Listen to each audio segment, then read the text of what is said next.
Hi hello friends, எல்லாருக்கும் வணக்கம், welcome. எல்லோரும் எப்படி இருக்கிறீங்க? நாங்கள் நல்லா இருக்கோம், நீங்கள் எல்லாருமே நல்லா இருப்பீங்கன்னு நம்புகிறோம். ஓகே ஃப்ரெண்ட்ஸ், இன்றைக்கி எங்களோட வீடியோவில் என்ன பார்க்க போகிறீங்கன்னு சொன்னால், இன்றைக்கு வந்து பெரிய சமையலெல்லாம் இல்லை. இன்றைக்கு வந்து பார்த்திங்கன்னு சொன்னால் எங்களோட மத்தியான சாப்பாட்டை தான் இன்றைக்கு உங்களோட ஷேர் பண்ண போகிறேன். இன்றைக்கு வந்து சுவையான சூப்பரான முட்டை பிரியாணி தான் செய்ய போகிறேன்னு நம்பி கண்ண நாள் ஆட்சி செய்து நண்பர்களே. இன்றைக்கு அதான் செஞ்சு அட்டித்தூள் செம்மையாக சாப்பிட போகிறோம்.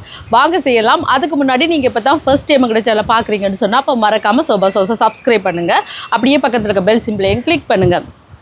அதே நேரம் உங்கள் யார் யாருக்கெல்லாம் சோபா சோஸில் இருக்கிற கூனி சம்பல், மாசி சம்பல், நெத்தலி சம்பல், கறித்தூள், முட்டமா, அரைச்ச கறித்தூள், கோப்பித்தூள், சரக்கத்தூள், உளுத்தமா இதெல்லாம் தேவையோ மறக்காமல் நாங்கள் ஸ்க்ரீனில் தர நம்பருக்கு வாட்ஸ்அப் பண்ணுங்கள். சரியா? இப்போ வாங்க பிரியாணியை செய்யலாம். முட்டை பிரியாணிக்கு முதல் வந்து முட்டையை வந்து லைட்டாக வறுத்தெடுக்கணும். அவிச்சு தான் வச்சுருக்கிறேன். இப்போ சட்டி சூடாட்டும். இப்போ சட்டி சூடாகிட்டு எண்ணெய் சேர்ப்பேன். தேங்காய் எண்ணெய் சூடாட்டும். இப்போ எண்ணெய் சூடாகிட்டு கொஞ்சமாக தனி மிளகாத்தூள் சேர்க்குறேன். இதோட மஞ்சள் தூள். இப்போ இதை இப்படி கலந்து விட்டுட்டு இங்கால முட்டை அவிச்சு வச்சுருக்கேன், அதை சேர்ப்பேன். இங்கால முட்டையை அவிச்சு வச்சுருக்கேன், இப்படி கீரல் போட்டுட்டு இதை போடுவேன்.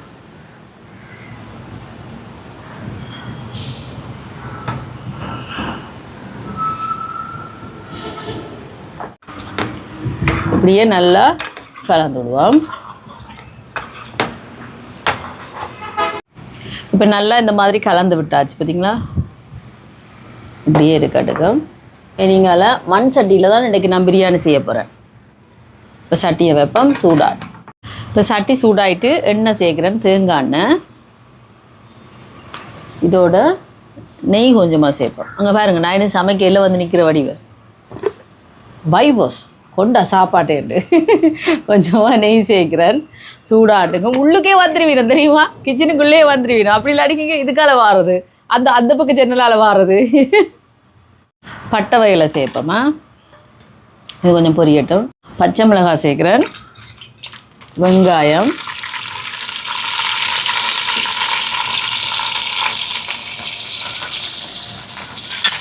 இப்போ இதெல்லாம் நல்லா வதங்கட்டும். இப்போ பாருங்கள், வெங்காயம் வதங்கி வந்து கொண்டிருக்கு. இஞ்சி பூண்டு பேஸ்ட்டை சேர்ப்போம். இப்போ இது கொஞ்சம் வதங்கி பச்சை வாசம் போகட்டும். தக்காளி பழம் சேர்க்குறேன். இது கொஞ்சம் வதங்கட்டும். இப்போ தக்காளி எல்லாம் வதங்கிட்டுது. காற்றை பார்த்திங்கன்னா தயிர் சேர்ப்போம்.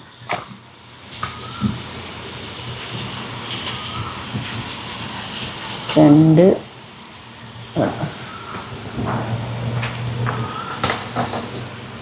கலந்துடுவோம். இதோட இதில் வந்து பாருங்கள், தனி மிளகாத்தூள், பிரியாணி மசாலா, கரம் மசாலா, மல்லித்தூள், மஞ்சள் தூள் இது எல்லாத்தையும் சேர்ப்போம். சேர்த்துட்டு கலந்து விடுவோம். பச்சை வாசம் போய் அப்படியே வதங்கட்டும். இனி அரிசியை கழுவி எடுத்து வந்துருக்கிறேன். நான் வந்து கீரி சம்பா எடுத்துருக்கிறேன். நீங்கள் சீரக சம்பா எடுக்கலாம், இல்லாட்டிக்கு பாஸ்மதி அரிசி எடுக்கலாம், உங்களுக்கு விரும்பின அரிசி எடுக்கலாம். சரியா? அரிசியை சேர்ப்போம்.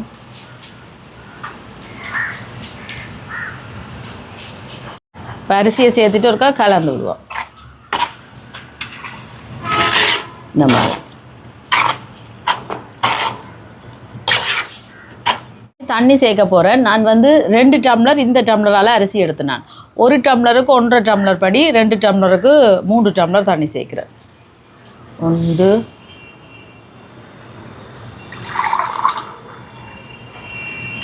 2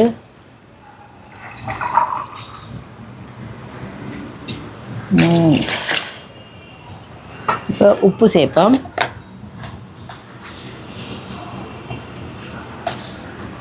இப்போ நல்லா சுள்ளண்டு சேர்ப்போம். இதோட மல்லியில், புதினாயில்,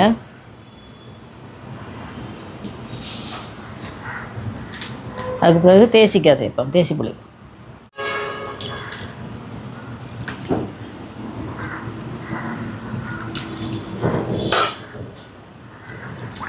இப்போ மூடி விடுவோம். அவியட்டுக்கும் அடுப்பை ஆக கூட்டக்கூடாது, கணக்காக விட்டுடுவோம்.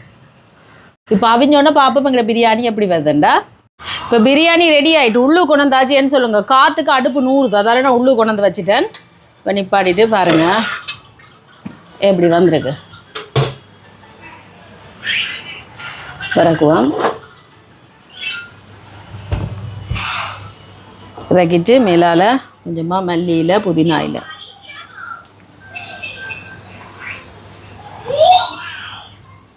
இதோட நெய் கொஞ்சம் சேர்க்குறேன் மேலால். இனி சாப்பிட வேண்டியான். இப்போ பிரியாணி ரெடி, வாங்க சாப்பிடலாம். ஆனால் கொதிக்குது நம்பளி, கொதுன்னு கொதிக்குதுங்க பாருங்க எப்படி வந்திருக்கு. இதுதான் முட்டை பிரியாணி பார்த்தீங்களா, குழையாமல் சும்மா அந்த மாதிரி வந்திருக்கு பார்த்தீங்களா. அடுப்பை வந்து தணிச்சு விட்டோம்னா சரி.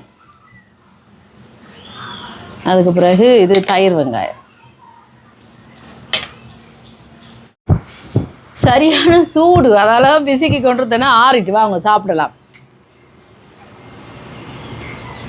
மேலே தயிர் வெங்காயத்தை வச்சு முட்டையை பாருங்க. சும்மா இன்னும் சூடு தம்பி, சும்மா சூடு சுட்டு போயிட்டு சூடு சூடு.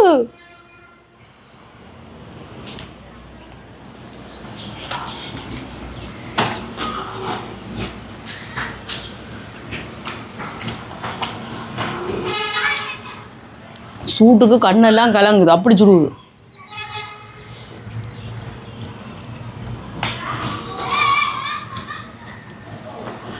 ஆமாம், முட்டையை பார்த்தீங்களா, அதில் இந்த மஞ்சள் கருவோட செய்திருக்கு. அப்படியே வச்சு இப்படி பிரியாணியோட பார்த்தீங்கன்னா இதோட வந்து தயிர் வெங்காயத்தையும் வச்சு இப்படி சாப்பிடணும்.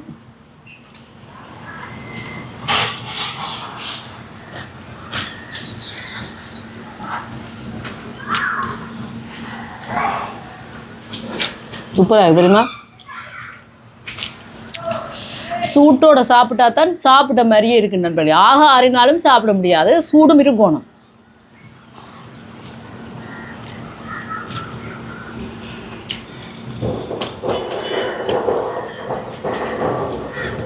பட்டாசனா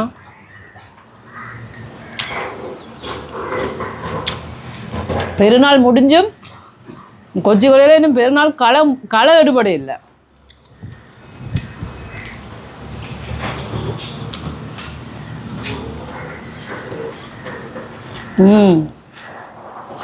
செம்மையாக இருக்குது. ஏன்னா பசிக்குது, அதால் கதைக்கிறதுக்கு எனக்கு வார்த்தை இல்லை. நான் சாப்பிட்டு வரேன்னு பாருங்கள். முட்டையெல்லாம் அப்படியே சூப்பராக செம்மையாக வந்திருக்குன்றங்களே, வேறு லெவல் டேஸ்ட்டாக இருக்குது. கண்டிப்பாக இதை மாதிரி செஞ்சு பாருங்கள். செஞ்சு பார்த்துட்டு எப்படி இருக்குன்னு சொல்லுங்கள். வீடியோ பிடிச்சிருந்தால் மறக்காமல் லைக் பண்ணுங்கள், ஷேர் பண்ணுங்கள், கமெண்ட் பண்ணுங்கள். அப்படியே சப்ஸ்கிரைப் பண்ணுங்கள். சப்ஸ்கிரைப் பண்ணிவிட்டு பக்கத்தில் இருக்க பெல் சிம்பிளை கிளிக் பண்ணுங்கள். ஓகே ஃப்ரெண்ட்ஸ், நான் உங்களை இன்னொரு வீடியோவில் சந்திக்கிறேன். பைட்டுடா. நல்லா இருக்குது, ரொம்ப டேஸ்ட்டாக இருக்குது தெரியுமா. நீங்கள் வீட்டில் இருக்கிற சும்மா அரிசியிலே செய்யலாம் அப்படி முட்டை பிரியாணி, அந்த மாதிரி வரும். செஞ்சு பாருங்கள்.